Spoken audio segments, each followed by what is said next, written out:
In this episode, we dive into surfers who got eaten alive by deadly sharks. From a surfer who tried to surf at dawn during the peak of great white shark feeding time, to an instructor who surfed within the early low-light conditions, not noticing what has been silently watching her. But let's start with our first story. The morning of April 15, 2014, brought deceptively calm conditions to Mavericks, Half Moon Bay, California. A light offshore breeze created glassy wave faces under the pre-dawn darkness, with water temperatures hovering at a bone-chilling 52 degrees. For most surfers, these conditions would signal caution, but for Tyler "Big Wave" Henderson, they represented the perfect opportunity for a solo dawn patrol session. Tyler was the kind of surfer who lived for moments like these. At 22, the UC Santa Cruz marine biology student had been conquering Maverick's legendary waves for years, earning his nickname through his fearless approach to some of the most dangerous surf on the planet. Friends at the local surf shop where he worked part-time described him as having an almost magnetic attraction to risk. The bigger and more dangerous the waves, the more Tyler wanted to be out there. His infectious enthusiasm for big wave surfing was matched only by his stubborn independence. He preferred surfing alone during dawn sessions, claiming the crowds ruined the spiritual connection he felt with the ocean. Tyler's academic background in marine biology should have made him more aware of the risks, but his passion for surfing often overrode his scientific knowledge. He had written papers on marine ecosystems and understood predator-prey relationships in theory, yet he consistently ignored the warning signs that his own research had taught him to recognize. His professors at UC Santa Cruz had often remarked on the irony that their most knowledgeable student about ocean predators was also the most willing to put himself in harm's way. The night before his final session, Tyler had been reviewing footage from previous Mavericks sessions, analyzing wave patterns and planning his approach for the morning surf. He had received several text messages from fellow surfers warning about recent seal activity in the area, but Tyler dismissed these concerns as typical overcaution from less experienced big wave riders. His girlfriend, Sarah, had pleaded with him to wait for better visibility, or at least bring a surf buddy, but Tyler insisted that the pre-dawn session was essential for his mental preparation for an upcoming big wave competition. He spent the evening waxing his 9'6" gun and checking his leash, methodically preparing for what he believed would be another successful solo mission into Maverick's powerful lineup. What Tyler didn't fully appreciate that morning was the timing of his session. Great white sharks are most active during the early morning hours, particularly in the pre-dawn darkness when their primary prey, elephant seals, are most vulnerable. These apex predators have evolved to hunt during low-light conditions, using their incredible sense of smell and electroreception to locate prey. Local fishermen had been reporting seal carcass sightings for days, a clear indicator that great whites were actively feeding in the area. The convergence of Tyler's preferred surfing time with the sharks' peak hunting hours created a deadly intersection that marine biologists would later describe as tragically predictable. At 5:45 a.m., Tyler paddled out into complete darkness, guided only by a small waterproof headlamp that created an eerie cone of light cutting through the black water. The elephant seal rookery at nearby Año Nuevo had been particularly active, with seals feeding and playing in the exact waters where Tyler now positioned himself. As he sat on his board, waiting for the first set of the morning, Tyler was unknowingly mimicking the silhouette and behavior of a wounded seal, dangling legs, splashing movements, and the distinctive outline of a marine mammal at the surface. The attack came without warning. A 16-foot great white, which had been hunting seals in the area for weeks, approached from the depths below.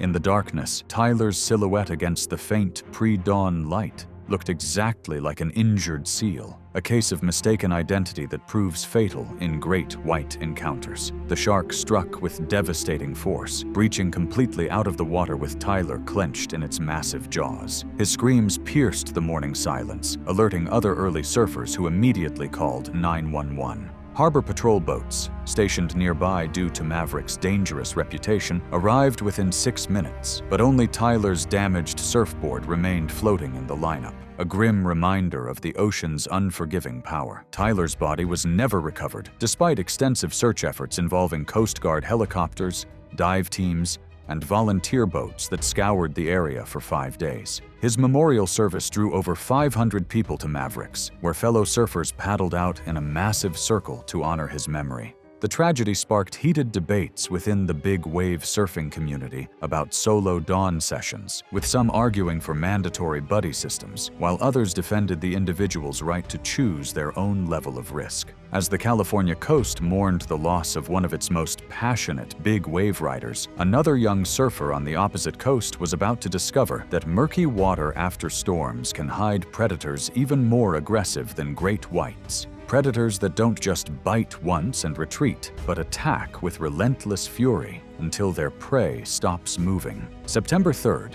2015, dawned with ominous conditions at Cocoa Beach, Florida. The previous night's thunderstorms had left the water a murky brown with 2-foot visibility and debris floating in the surf zone. The air temperature was a humid 89 degrees, but the water had warmed to an unusual 84 degrees, conditions that would normally send experienced surfers looking for cleaner breaks. But for Sophia Ripper Chen, these challenging conditions represented the perfect training opportunity. Sophia embodied the aggressive, fearless spirit that had made her a rising star in competitive surfing. At 19, she was ranked 3rd in her Eastern Surfing Association division and was known for her ability to find waves and score points in conditions that intimidated other competitors. Her nickname, Ripper, came from her explosive surfing style and her tendency to push harder when conditions got tougher. Friends described her as having an almost supernatural confidence in the water. She'd grown up surfing Cocoa Beach daily and felt more comfortable in the ocean than on land. The upcoming regional championships meant everything to her, and she was determined to get every possible practice session in, regardless of conditions. Sophia's competitive drive had been forged through years of financial struggle and family sacrifice. Her parents, recent immigrants from Taiwan, had worked multiple jobs to afford her surfboards and competition entry fees. Her father, who couldn't swim, would stand on the beach for hours watching her practice. Her coach had specifically advised her to practice in challenging conditions, arguing that competitions often took place in less than ideal surf, and the surfer who could adapt would have a significant advantage. That morning, Sophia had arrived at the beach before sunrise, studying the conditions and developing a strategy for her practice session. She had noticed the murky water and floating debris, but saw it as an opportunity to work on her ability to read waves by feel rather than sight, a skill that had served her well in previous competitions. Local lifeguards had posted warnings about water quality and marine life activity, but Sophia interpreted these as standard post-storm precautions rather than serious threats. She had surfed in similar conditions dozens of times before without incident, and her confidence in her abilities made her dismiss the potential dangers lurking beneath the surface. What Sophia didn't realize was that the overnight storms had created a perfect feeding opportunity for one of the ocean's most aggressive predators. Bull sharks, unlike their great white cousins, are opportunistic hunters that thrive in murky, warm water conditions. The recent massive fish kill that had been washing dead fish ashore for 2 days had attracted multiple bull sharks to the area, turning the murky surf zone into a feeding frenzy. Marine biologists would later determine that at least 3 bull sharks had been actively hunting in the immediate area where Sophia chose to practice. At 7:20 a.m., despite lifeguard warnings about increased shark activity, Sophia paddled out alone into the chocolate-colored water. The storm runoff had reduced visibility to almost zero, but she was determined to practice her competition routine. What she didn't know was that an 8-foot bull shark had been drawn to the area by the fish kill and was now investigating this new presence in its hunting ground. The first contact was exploratory, but bull sharks are known for their aggressive nature and tendency to attack multiple times. When Sophia's leg dangled in the water during a practice maneuver, the shark struck with devastating force, its powerful jaws clamping down on her calf. Unlike great whites, which often bite once and retreat after realizing their mistake, bull sharks are relentless predators that continue their assault when they perceive a threat or competition for food. Sophia screamed and tried to paddle toward shore, but the shark's aggressive nature led to multiple attacks, each more vicious than the last. Lifeguards reached her within 12 minutes, fighting through the murky conditions and dangerous surf while maintaining constant radio contact about the shark threat. But the bull shark's relentless assault had caused massive blood loss over those critical minutes, and Sophia went into shock during the rescue. She died from severe trauma and blood loss before the ambulance could reach the hospital. Sophia's body was recovered immediately, allowing for a proper funeral that became a celebration of her competitive spirit and determination. Her parents, devastated by the loss, channeled their grief into advocacy, working with local authorities to implement new safety protocols for competitive surfers, training in post-storm conditions. The bull shark responsible was never located, as these predators are highly mobile, and the murky conditions made identification impossible. As the surfing world mourned another young talent lost to the ocean's predators, thousands of miles away in the crystal-clear waters of Hawaii's North Shore,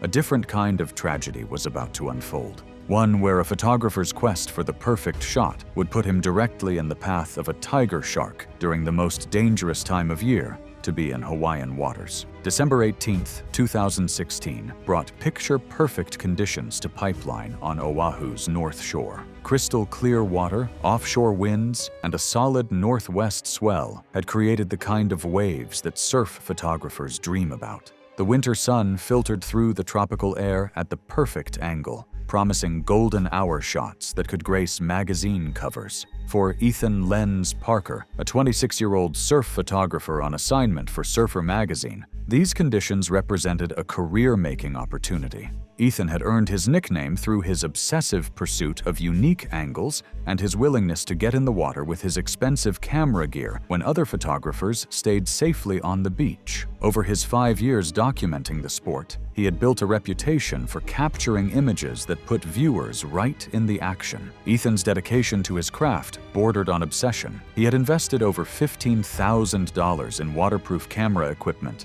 and had spent countless hours studying the work of legendary surf photographers like Clark Little and Brian Bielman.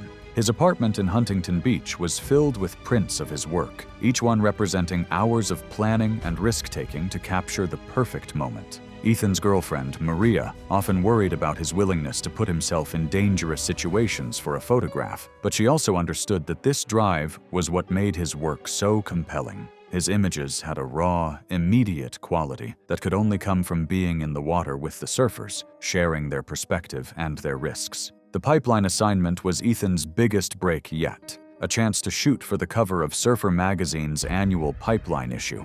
He had been preparing for weeks, studying tide charts, swell forecasts, and historical data about the break. Ethan had even consulted with local Hawaiian photographers about the best positions and timing for the shoot. He arrived in Hawaii during the peak of Pipeline's winter season, when consistent northwest swells create the legendary barrels that define this world-famous break. What Ethan didn't fully understand was the seasonal timing of his shoot. December coincides with peak tiger shark activity around the Hawaiian Islands, when these massive predators move into nearshore waters to take advantage of winter feeding opportunities. The North Shore's winter swells also bring increased turtle activity near the reefs, creating feeding opportunities that attract Hawaii's apex predators. Tiger sharks, which can grow up to 18 feet long and weigh over 1,400 pounds, are known for their powerful bite force and their tendency to investigate objects by biting them. Unlike other shark species that might bite once and retreat upon realizing their mistake, tiger sharks are persistent predators with incredibly strong jaws designed to crush through turtle shells. Local marine biologists had been tracking increased tiger shark activity in the area for weeks, but this information hadn't reached the surf photography community. At 2:15 p.m., Ethan swam out with his waterproof camera housing, positioning himself in the channel at Pipeline to capture unique angles of surfers navigating the famous reef break. The water was so clear he could see several green sea turtles feeding on algae near the reef below, a sight that excited him, as it meant potential bonus shots of Hawaii's marine life. What Ethan couldn't see was the 14-foot tiger shark that had been stalking these same turtles from deeper water, patiently waiting for the right moment to strike. As Ethan floated on the surface, Adjusting his camera settings and framing shots of the surfers, his fins kicked rhythmically to maintain position. To the tiger shark approaching from below, these movements looked exactly like a wounded turtle struggling at the surface. Tiger sharks are ambush predators that strike with explosive force, and when Ethan's fins created splashing that mimicked distressed prey, the shark redirected its attack from the nearby turtle toward this new target. The attack was swift and devastating. The tiger shark grabbed Ethan around the torso with jaws powerful enough to bite through a sea turtle's shell, and despite immediate rescue efforts by nearby surfers who witnessed the attack, the damage was catastrophic. Ethan died from massive internal injuries before reaching shore, his expensive camera equipment scattered across Pipeline's shallow reef, a tragic end to a career dedicated to capturing the ocean's beauty. Ethan's death was complicated by the fact that his camera had captured the entire attack sequence in stunning, horrific detail. The memory card was recovered from his waterproof housing, containing images that showed the tiger shark's approach and strike with crystal clarity. Officials faced an ethical dilemma about whether to publish the photographs, ultimately deciding to use them in a water safety article, rather than sensationalizing the tragedy. Ethan's family requested that the images never be made public, leading to legal battles over the rights to the photographs. The tiger shark was later identified and tagged by marine biologists, who tracked its movements to better understand predator behavior during turtle season. The tragedy at Pipeline sent shockwaves through the surf photography community and led to new safety protocols for water photographers during turtle season. But as Hawaii mourned the loss of a talented artist, another waterman's story was about to unfold in very different waters, where a different kind of predator was about to turn a peaceful Rivermouth session into a nightmare that would haunt the local surfing community forever. August 7th, 2017 brought the kind of heavy rainfall to Kauai that transformed the island's landscape overnight. 2 days of torrential downpours had turned normally crystal-clear streams into chocolate-brown torrents, carrying debris, organic matter, and runoff from the mountains down to the sea. At Hanalei Bay's Rivermouth, where fresh water met the Pacific Ocean, the conditions looked challenging but rideable to those who knew how to read the unique dynamics of these breaks.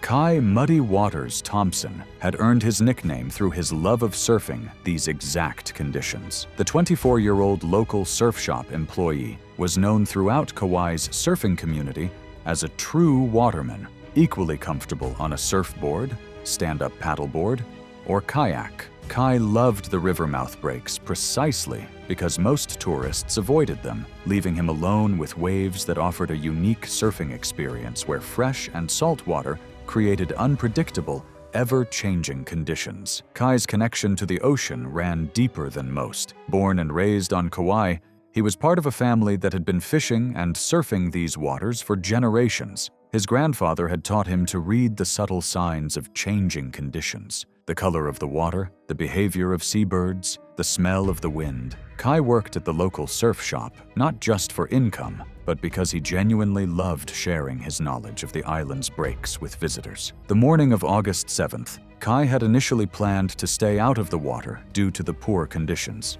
But as the day progressed, and he watched the Rivermouth from the surf shop, he became increasingly intrigued by the unique wave formations created by the freshwater outflow. He had surfed similar conditions before and felt confident in his ability to handle the challenging environment. Kai's decision to paddle out was also influenced by his desire to scout the break for potential customers. He often surfed questionable conditions to assess whether they might be suitable for more adventurous clients. His dedication to his job and his love of surfing converged in a decision that would prove fatal. What made Kai's decision to surf that afternoon particularly dangerous was his timing and location choice. Tiger sharks, Hawaii's most formidable near-shore predators, are opportunistic hunters that take advantage of post-storm conditions when runoff concentrates prey in river mouths and estuaries. The recent heavy rains had washed fish, organic debris, and nutrients downstream into the brackish mixing zone where Kai planned to surf, creating what marine biologists call a feeding aggregation, an area where multiple predators gather to take advantage of abundant prey. The storm runoff had also dramatically reduced water clarity, creating the turbid conditions that tiger sharks exploit with their opportunistic hunting style. Unlike more specialized predators, tiger sharks are perfectly adapted to hunt in murky water, where their prey cannot see them approaching. These conditions create what marine biologists call a feeding aggregation, an area where multiple predators gather to take advantage of abundant prey. At 4:30 p.m., despite the chocolate-brown water and floating debris that would have deterred most surfers, Kai paddled out alone into the Rivermouth break. The turbid conditions provided perfect camouflage for tiger sharks, which are known for their aggressive nature and powerful bite force designed to crush through turtle shells. These massive predators, which can grow up to 18 feet long and weigh over 1,400 pounds, are responsible for most shark attacks in Hawaiian waters due to their opportunistic nature and preference for near-shore hunting grounds. As Kai sat on his board in the lineup, waiting for waves in water so murky he couldn't see his own feet, a 12-foot tiger shark approached through the debris-laden water. The organic matter and concentrated prey had drawn the shark into the Rivermouth to feed, and the turbid conditions allowed it to approach undetected. Tiger sharks hunt by ambush in these conditions,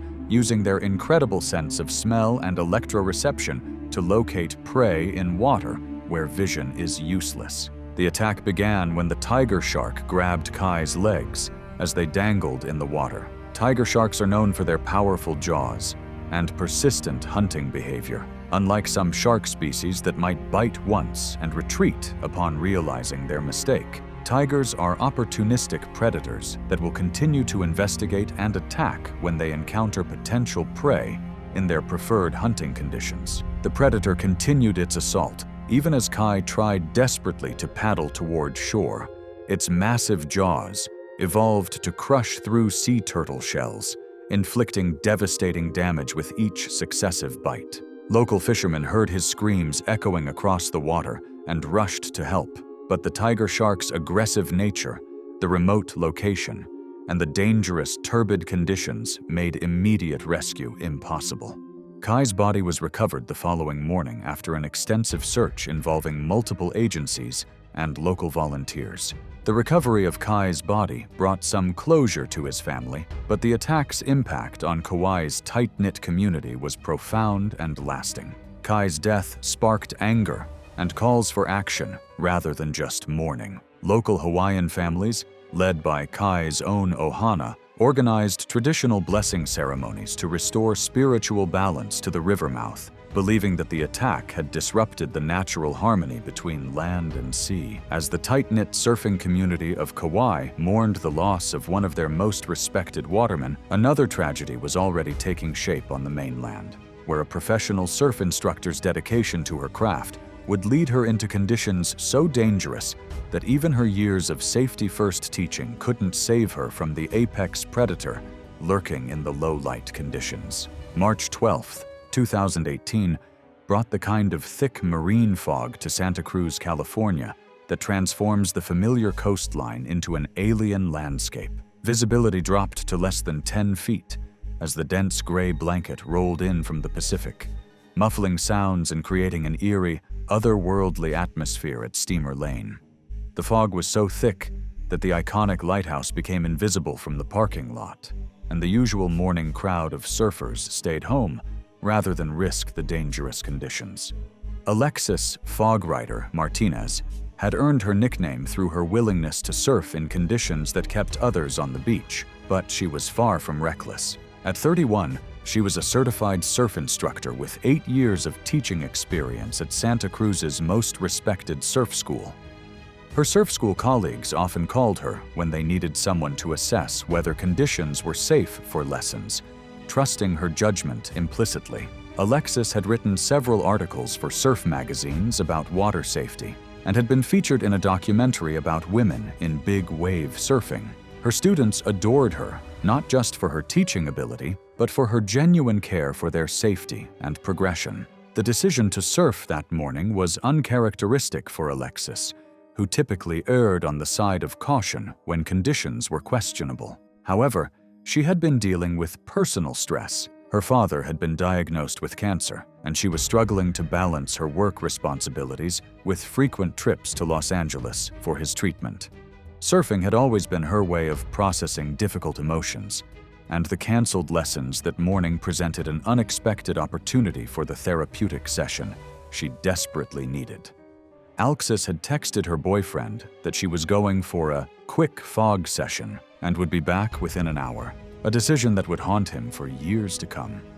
The fog that morning was so dense that her surf school had canceled all lessons, citing dangerous visibility conditions.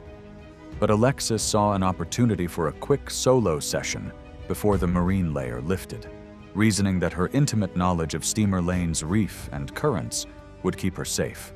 What she didn't fully consider was how the low ambient light conditions created by the thick fog would affect her ability to spot potential dangers at the surface. The marine layer had persisted for 3 days, creating unusual hunting conditions that had concentrated marine life in predictable patterns near the shore.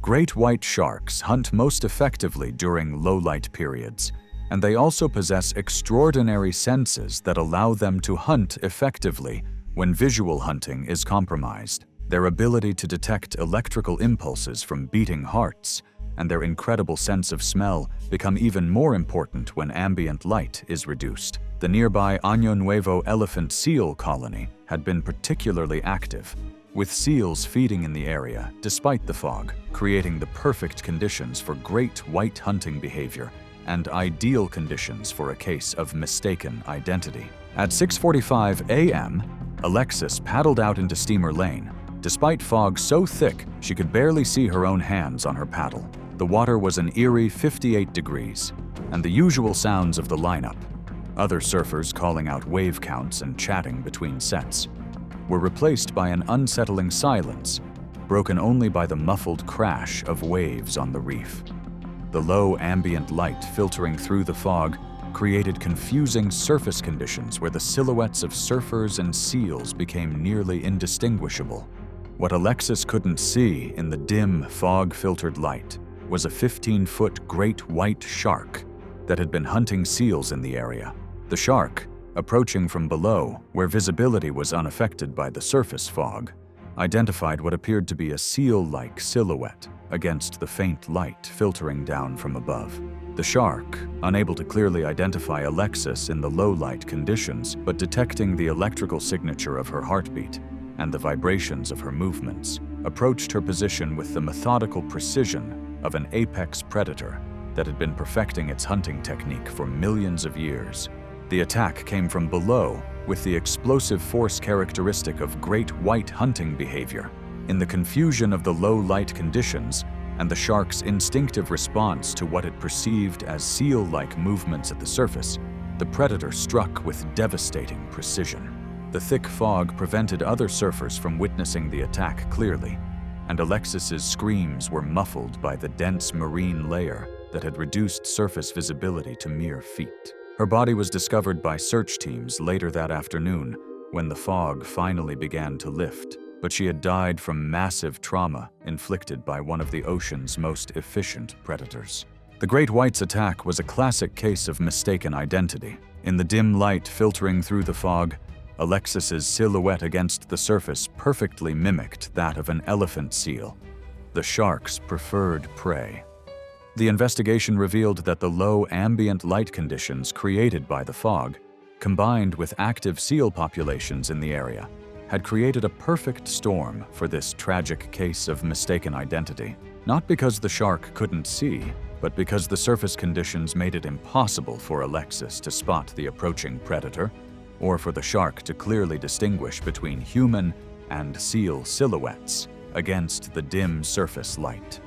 Alexis's death sent shockwaves through the entire surf education industry. Her surf school was devastated, with several instructors leaving the profession entirely, unable to reconcile their mentor's death with their own safety teachings. The great white responsible was later identified through bite pattern analysis and had been previously tagged by researchers, leading to new insights about how these predators adapt their hunting behavior in low visibility conditions. Thanks for watching. Want to watch more? Click on your screen now.